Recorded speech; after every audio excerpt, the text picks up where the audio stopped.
that's such a good close, Liz. Yeah. Always saying that at the end. That's so good. You did such a beautiful job. You have such a kind rhythm, easiness to listen to, and so wise. Oh, yeah, good. she has a radio voice. I just heard that. I don't know over and over. Are you kidding? I've never.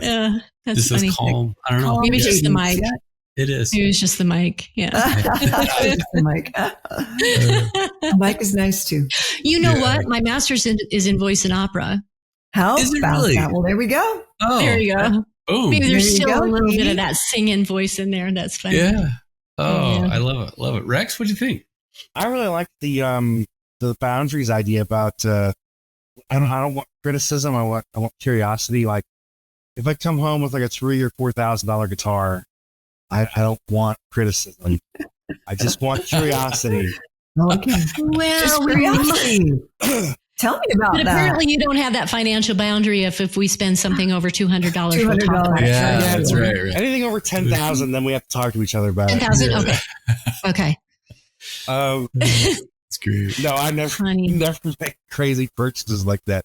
Anytime we, even guitars, if I get something nice, we talk about it. But it's nice that I have a wife who also plays a violin, and those instruments tend to be a lot more expensive than guitars. So then I can always be, well, Really? your violin was a lot more expensive.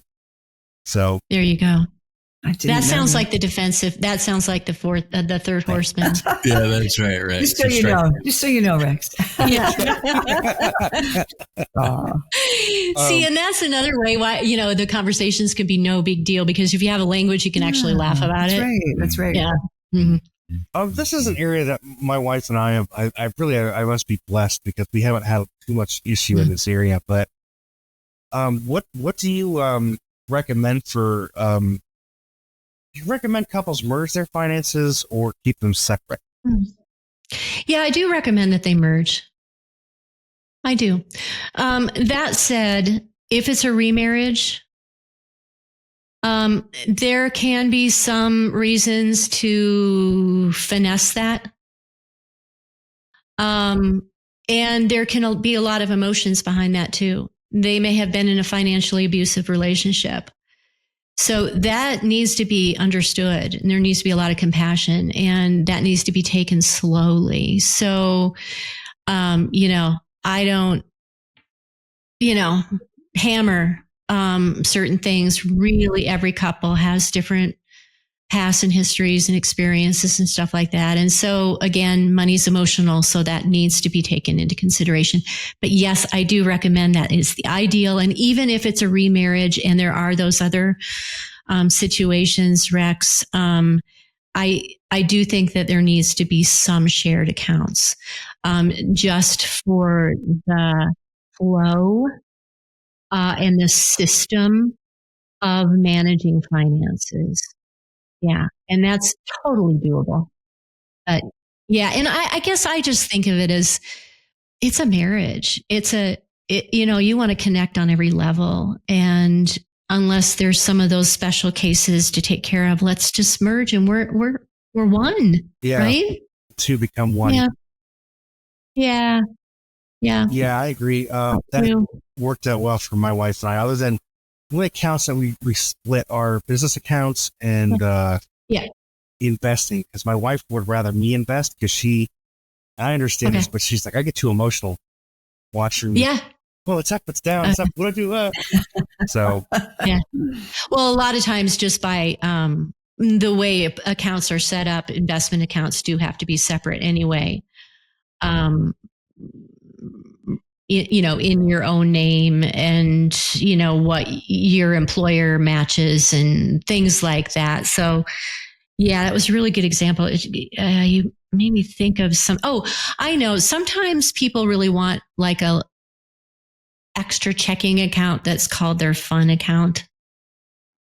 And you can totally logistically do that. Like it would be in sort of the master plan, the master cash flow plan, that there's X amount of dollars for fun money, but that money goes over there into that account just so that they feel like it's kind of their own and the transactions aren't, necessarily just streaming into the main thing and whatever. That's okay.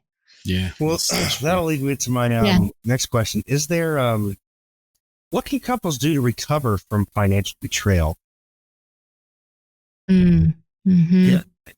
Ooh, you got me on that Sure. one. You mean like in a previous marriage or in the middle of the marriage, if they're still in the whatever, it doesn't matter, right? Yeah, like but there's Secret credit card, right? Secret but credit even, card. you mentioned like Yeah. fun account. If somebody goes off and, drops several $1,000s Yeah, I on know. something, they're like, hey, we're trying to pay off the house here, or we have this trip we were planning together, and you're just buying. When you say it though, it just sounds like it's a bigger problem. It's an even bigger problem than the money. So there is betrayal. Yeah, there's a lack of trust. There are secrets. And I can help with that, but I'm also not a therapist. Okay. Right? Yeah. So I can go a long ways with couples, but I just feel like when there's that, there are much deeper issues that are not in the scope of what I do. Fair enough? Yeah, that makes sense. Yeah. Yeah. Mm-hmm. What's one of the first things, though, when couples come to you that you recommend they do, or like maybe a common problem and the first recommendation? So usually couples are coming to me and their finances are a mess and they can't talk about it. So I actually start immediately with the conversations. And it's maybe just something as simple as how do you feel about money? And how do you want to feel about money? And you listen, and then the other person asks us questions. So we immediately get them started talking about money, having a money conversation. The first part of the program that of the way I coach, or if I do one-on-one coaching, I follow the same framework of building awareness. So they really start with building awareness of one another. And we dive into their money scripts and learn about that. They learn about themselves and learn about the others. But there's other elements to that awareness. So part of that awareness is also looking at dreams and talking about dreams. A lot of those dreams have been snuffed out because of discouragement. And so that's another step to awareness. That is actually where I start, is kind of on the mindset side of things. But then we eventually move into awareness of the numbers, right? So we will start there. Just give it all to me. And a lot of times they haven't brought it all together. Like they've never seen it in one big thing, all put together. So I have them gather all the numbers, and it can be a chore for them. But, let's see where you stand. And I can do a really good assessment of where they are. And I line those up with some milestones that are important to take kind of step by step. Because a lot of times the way that we've gone about things is we just sort of thrown spaghetti at the wall, see what sticks. Yeah. Not the right steps at the right time. And no wonder we don't make any progress. So we build that sort of awareness of one another, start those conversations, then bring in the numbers. I used to, when I was coaching, I wanted to go into the numbers right away because, I wanted people to feel like they had some tangible results and, all this kind of stuff, but it's just too soon. What are some common responses, though, you get to the question of how do you feel about money, or what is money to you? Oh, okay. That's a good question. Yeah. I think that, of course, what I've heard is things like control. How do I feel about money? I feel like it's a tool of control and power. I think it's a measure of success and a measure of myself as a man. Am I providing? I feel like it is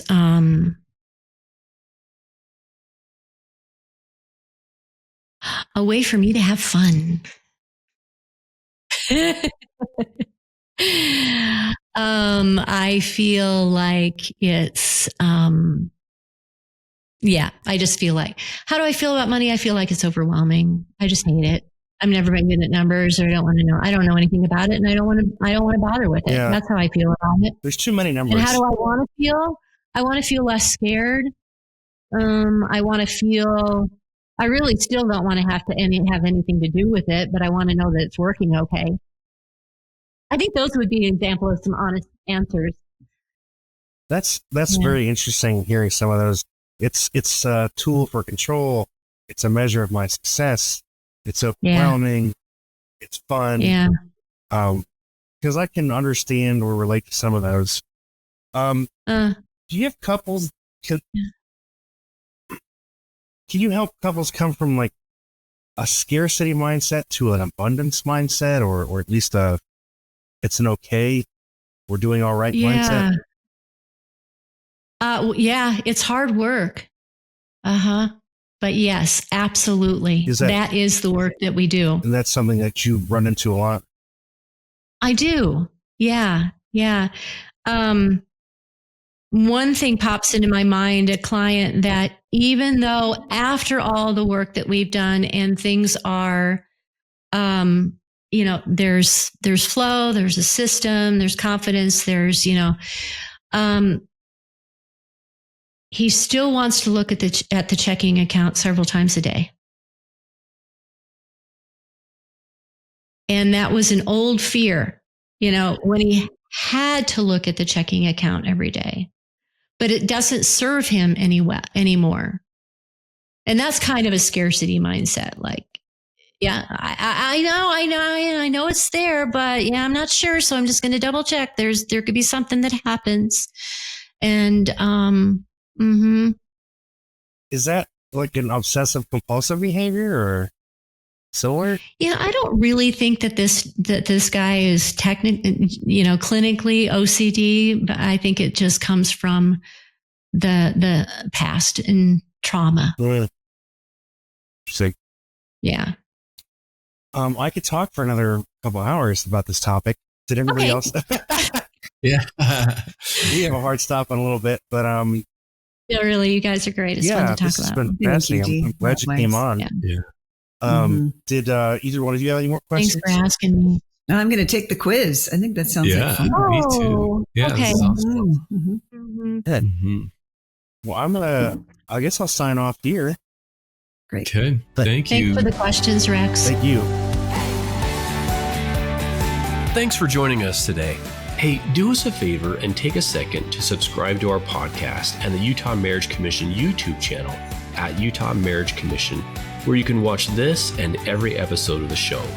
Be sure to smash the like button, leave a comment, and share this episode with a friend. You can also follow and interact with us on Instagram at Stronger Marriage Life and Facebook at Stronger Marriage. So be sure to share with us which topics you loved or which guests we should have on the show next. If you want even more resources to improve your marriage or relationship connection, visit strongermarriage.org, where you'll find free workshops, e-courses, in-depth webinars, relationship surveys, and more. Each episode of Stronger Marriage Connection is hosted and sponsored by the Utah Marriage Commission at Utah State University. And finally, a big thanks to our producer, Rex Polanis, and the team at Utah State University, and you, our audience. You make this show possible. The opinions, findings, conclusions, and recommendations expressed in this podcast do not necessarily reflect the views of the Utah Marriage Commission.